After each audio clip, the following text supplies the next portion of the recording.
Hi there, everybody. This is Patty, the Tinkerer's wife, here in Portland, Oregon, at Tinkerer's Paradise in the kitchen. And I know I promised last week that I was going to do the shortbread cookie recipe. Well, I still am, kind of. I had a little bit of a hitch. My back decided to go out. It's always something, isn't it? Anyway, I'm going to show you an important part of what I do here and kind of explain a couple things and update some notes about the recipe that are not on the recipe that was written in 2011.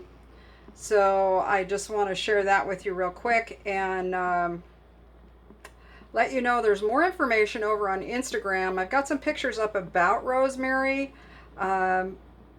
The Irene rosemary is one that I have here, and it's really a lovely prostrate rosemary. In other words, it'll cascade, and I have it up in a, of all things, a cement drain tile, but it works really well there, and it loves it. There are upright ones like ARP rosemary, which is very hardy here in the Pacific Northwest. It can handle a little bit more moisture around its base and doesn't freeze dry quite as easily. Let's see, there was one that's a special one for that was designed by chefs. They're getting into plants and stuff now, and they've got one that's got a higher essential oil content. You can feel it. It's stickier. It's got a little bit of a floral cast to the fragrance of it too, which I found kind of interesting. At least that's the notes my nose picked up, and it would probably be really good in these cookies, but I'm not paying $13 for a gallon size plant, which is actually like 2 quarts. It's not really a gallon. Anyway, I'm just not going to do that. I will wait until it comes out in 4-inch. maybe not, because regular rosemary is really wonderful and it's so versatile. And I think it's something that everybody needs to have in their garden if you at all can grow it. I recommend it. Such a wonderful, lovely plant. Rosemary is the herb of remembrance. It's used actually in the treatment of Alzheimer's patients. They've found that it does have a positive impact on brain function, memory specifically. How much I don't know. I just know that that's what some studies that they were doing over time have shown. And fragrance is very, very moving on our memory. And a lot of times when we can't remember with other things, a fragrance, you know how it is, will take us back. So maybe that's possibly why, because rosemary has been grown for centuries in people's gardens. And I know that a lot of you probably remember it in your grandmother's garden. Or maybe you grow it in your garden and your grandkids remember it when they come over. And it's one of those plants you love to go by and pet, you know, it's really that kind of plant. So anyway, I'm going to set the camera down here, hopefully get this lined up properly. And I'm going to talk to you a little bit about how to harvest the rosemary that you're going to need for this recipe. Oh, how about that? Not bad for my first try, huh? Okay, so I'm going to take this down here. This is what I use to get the rosemary off. You can use regular scissors. However, rosemary is a subshrub and it has a very woody stem. So I would recommend not using your household scissors, but I would recommend using some kind of little pruner or maybe flower scissors, something like that, that's meant to cut plant material. Okay, so this is what the stem looks like. I've got several here. Sometimes on the prostrate plants you'll get one that goes straight like this one, and this was going straight up, and anytime you see that on one of your plants you want to clip it off at the base, because it will grow faster than the other ones and you'll have this wonky looking plant. Instead of a nice flowing plant, you'll have this ne'er-do-well branch in the middle. So anyway, these are the plants. Now rosemary does bloom, and this one right here, I don't know if you can see that, there is little flowers the remnants of little flowers on here. I'm going to try and get them in my hand. You can eat them. They just tend to not look so good, you know. Nobody likes things that look like little bugs. I've got a whole pile of stuff. So I just kind of rub it to get those off of there. Just rub it and you get the excess bark, any of that kind of stuff. Make sure you wash and dry your rosemary before you cut it up. I would put it in a bowl of nice cool water and swish it around in there. Set it, kind of weight it down in there for a little bit, so if there's any bugs, they'll want to float to the surface, because you know how bugs are, they like to find their way onto our plants. So anyhow, put this here. I don't know if you can see that. All the stuff I got off of there. Anyway, that's what you get. So back to what we're doing here. I just came back from the grocery store, so I got kind of stuff everywhere, including a laundry basket here. That's what this is. I've got to fold the towels, and I don't have much space here, so it's on the stove right now, but there's nothing turned on, so it's safe. Now with herbs, culinary herbs anyway, there's a term called stripping down the stem, and this is one of the most effective ways to take leaves off of stems of herbs. And all you do is you grab it by the top, and you want to make sure it's not by the super tender new growth, and you'll just take and pull it. See that? How cool is that? And these ends, I just kind of pick them off. If they're really soft and green like this one is that bends, I just leave those and just chop them up. I mean, why not? So you're just going to strip all these down. It just takes a couple seconds to do this. It's not hard. And you smell so awesome when you're done. You smell like rosemary. I mean, who wouldn't want to smell like rosemary? I'm a person that really likes the camphor fragrances. Rosemary and cedar and pine and those kinds of fragrances. Eucalyptus is another one of my favorites. They're very resinous and healing for me. My body responds to them. I can feel myself relaxing, and it's just wonderful. Maybe it comes from growing up where there was sagebrush and pine and all of that. So I'm going to stop right there. This is almost enough for the little cookies. Probably, and this is, I have a recipe written down, but its taste is relative. So if you don't want to use as much rosemary as is in my recipe, which I think I actually reduced in half. I think I do. I'd probably go as low as 2 tablespoons or a quarter of a cup, I would say would be really good in the full recipe. It does make a medium-sized cookie sheet or baking sheet. So when you do it, that's what I use anyway. But anyway, thing I use that I found most effective, let me dry this off a little bit here, is a 6-inch chef's knife. I have tried all kinds of gadgets, including my food processor and my coffee grinder, on these leaves, but they're kind of tough, and they don't chop up very good. So all I do is I'm just going to go in here like this. Oh, and one thing I should say, get a little towel, and if you're on a cutting board like this, that's going to slide. Get a little towel and put it underneath, and then it won't slide around as much. That's your little culinary tip of the day there, cooking tip of the day. Also, make sure your knife is sharp. A dull knife is a dangerous knife. But you're just going to continue to chop like this until you get it. So, like coarse ground pepper, I guess I want to say, or maybe a little finer. If you don't want to see many of the chunks in there, you can go finer. but you really don't want to have a whole needle like this. You don't want to have that needle to bite into. Yeah, so yeah, that's basically what I do there. And on the, I don't know if you can see that. See that there? That's about, that's not shaking too much. It's my left hand, my shaky hand.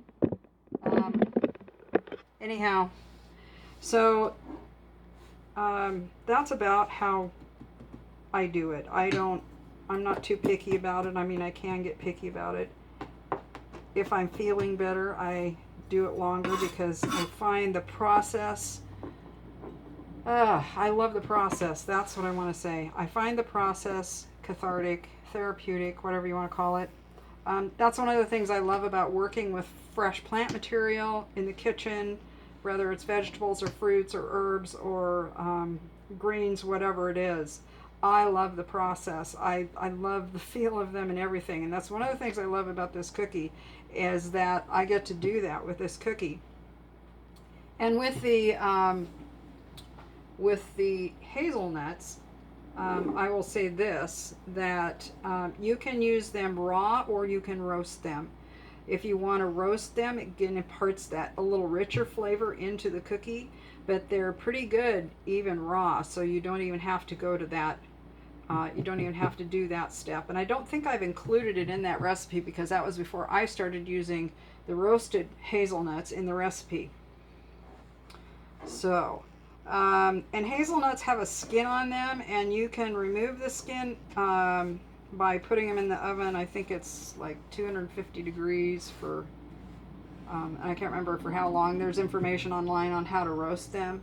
And it'll make your kitchen smell wonderful. You do not want to burn them though. That's no fun.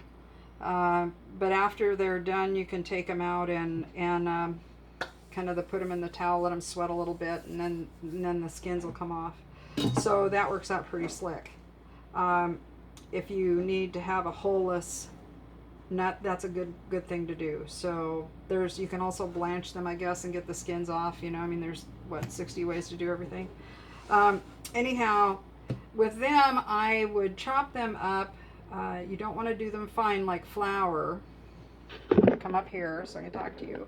You don't want to do them fine like flour. You want to have them so that they are pretty gritty. I would say cornmeal fine is too fine. You want them chopped up fine, but you don't want them to be flour because you want to get a little bit of them in this.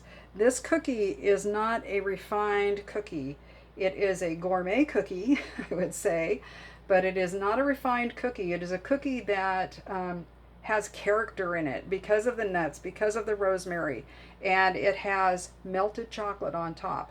Now, I didn't go to the extent of making a ganache with this cookie. I just thought that was crazy.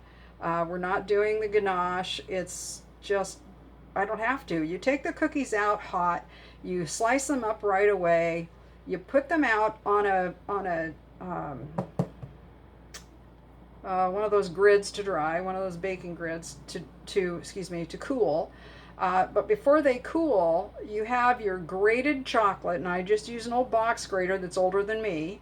Actually, I'll show you the old box grater that I use. This is what I use right here. I've been grating on this thing since I could hold something safely in my hand and grate on it. Yep, this is what I learned to grate on. Some things just are worth finding. I'm like, if I find a better one in a, what do I say, thrift store, I'm going to be buying it because these are great. These are great. Yeah, I don't necessarily use these other parts so much, but I use this, and it stays really sharp.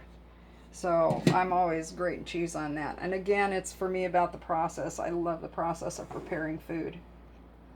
So anyway, back to the chocolate. I will grate the chocolate, and then I'll just take a teaspoon or so of it and sprinkle it on each cookie, and it just melts. It just melts really nicely. If you had bigger chunks of roasted hazelnut, you could drop those in on top of the melted chocolate. That would be really, really good. Yeah, so I mean, it's a beautiful thing. It is a beautiful thing. So anyway,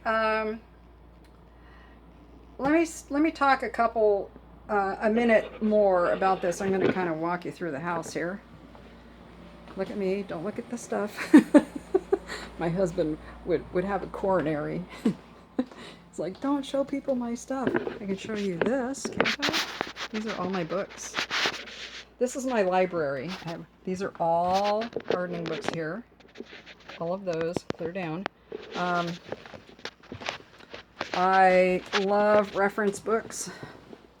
I do. Okay. We're going to go out to the garden to where the rosemary is that I have. Got the cook's tour today.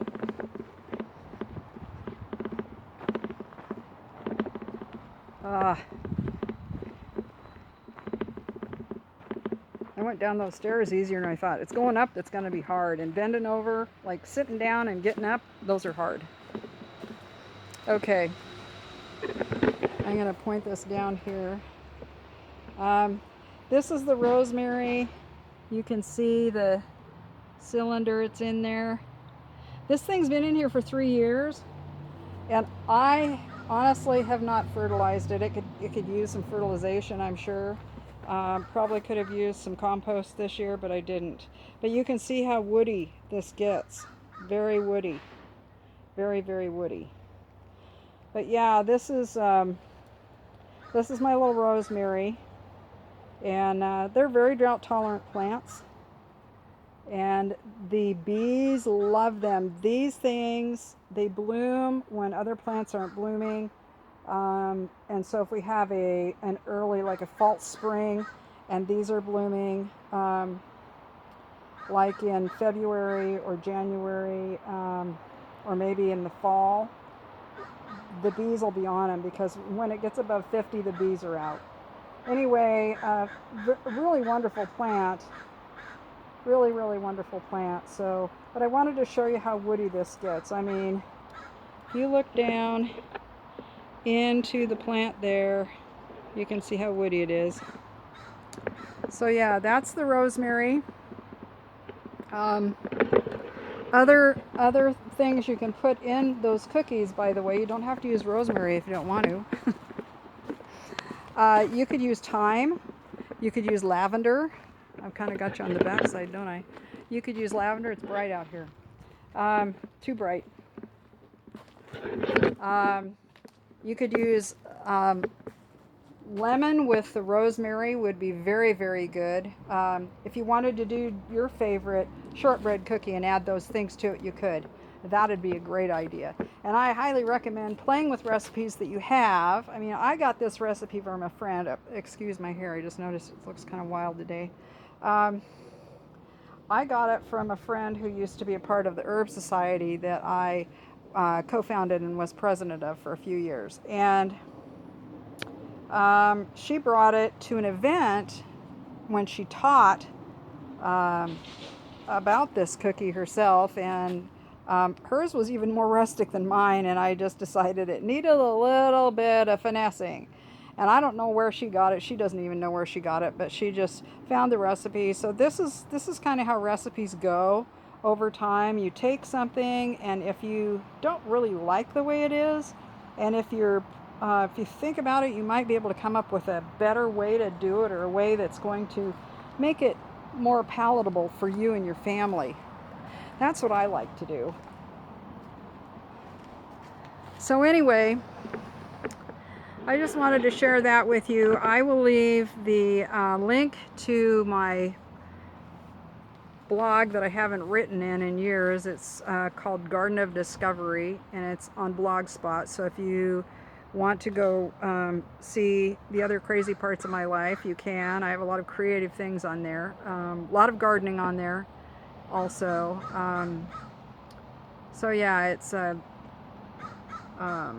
yeah. Oh, I also have stuff about insects on there, like the brown marmorated stink bug that we all love to hate, and other things. So if you want to go look around on there, that's fine. And I mean, that's fine. That sounded funny.